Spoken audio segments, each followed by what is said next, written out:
Hi, I got a beer from a brewery that is brand new to me. They're called Pizza Boy, and I happen to have the one beer that is like their really well-known beer.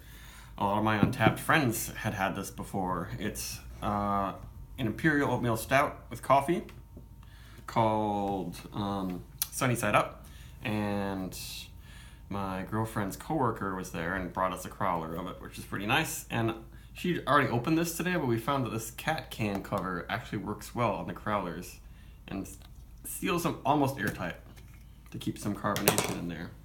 So this one's 9.5%. Uses some locally roasted coffee from Pennsylvania, where this is Enola, Pennsylvania. And this beer gets pretty good ratings. I actually had a crowler, oops, knocked the camera, a crowler of their double IPA that was really old-fashioned, not very exciting to me, but this is supposed to be really good, and I do like coffee stouts a lot. So let's see how it is. See if it has some carbonation still. Oh yeah, still very well carbonated. At first I was a little worried, but it's really dark and thick looking. And I'm getting some aromas already. Oh yeah, that smells very coffee-like. It almost seems like they blended it with some coffee that they brewed.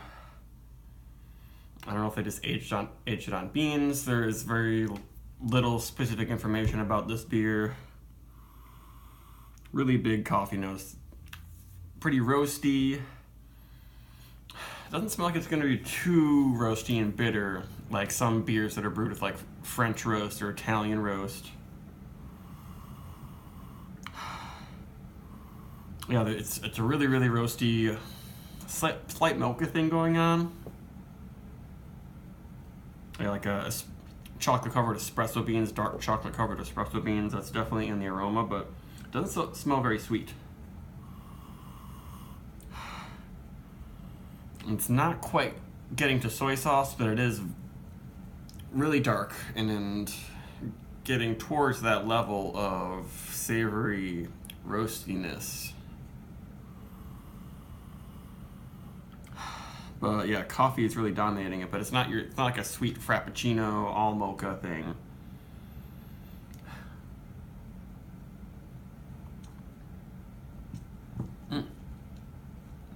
Pretty full, smooth, creamy feel for 9.5%. Even though a lot of people prefer these things that are 11% or higher with a whole bunch of residual sugars these days, the pastry boys who like their pastry stouts. This is giving you lots of nice coffee flavor and a nice, almost velvety mouthfeel, being under 10%, and I really appreciate that.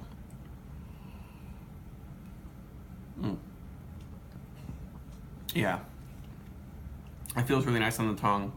Very coffee forward flavor though. Even though it's so dark, I would expect to notice a little more roasted barley. There's a hint of a woody smokiness to it, but maybe the oats are giving me that velvetiness and helping to balance out the blackness here. They definitely use a lot of roasted barley, maybe not black patent malt or anything.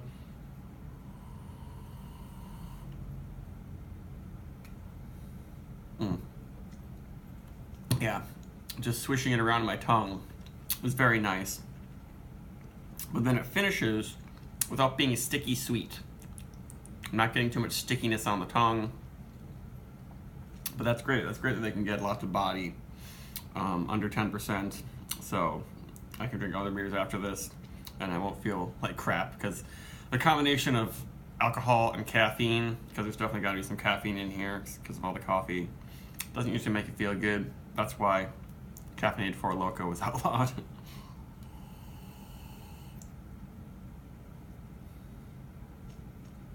And there's not noticing the booze at all in the flavor, aroma. It heats up the back of my throat a bit. It's not as bitter as I thought it was going to be. It's got a full body, but it's not super sweet.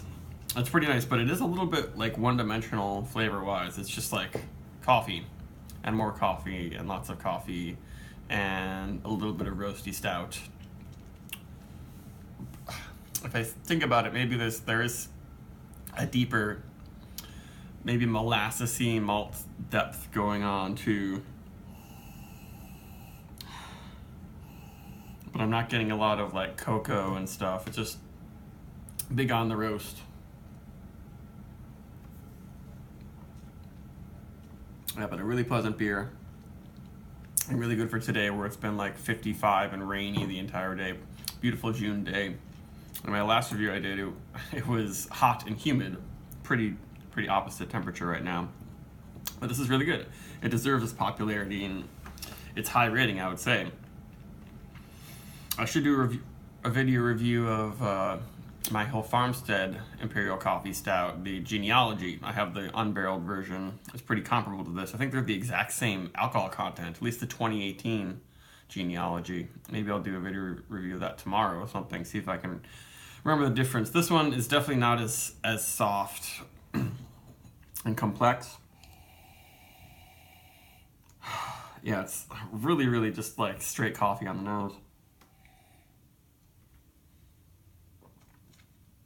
But the fact they get so much roast, so much coffee, but then it's easy on the palate, pretty sweet, but not sticky. They've made this a really pleasant, easy beer.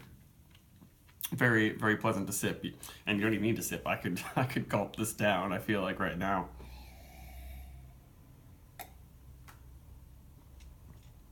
Yeah, I'd give this at least a 4, probably 4.25. I think on Untappd it has a 4.21, which I would basically agree with that. It's one of the best strong coffee stouts I've had that's under 10% and not like wildly rare or expensive.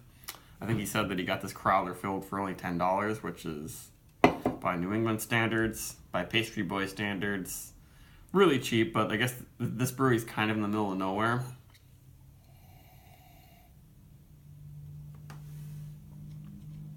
But that's nice. It keeps a little ring ahead, even though it's been open for a while. Yeah, fantastically made beer. I recommend it if you can get it. I mean, it's not going to blow your mind. I don't know if I would. It'd be worth trading, you know, something really rare and fancy for some of this, but don't pass it up if you like your coffee stouts. High quality. Goodbye.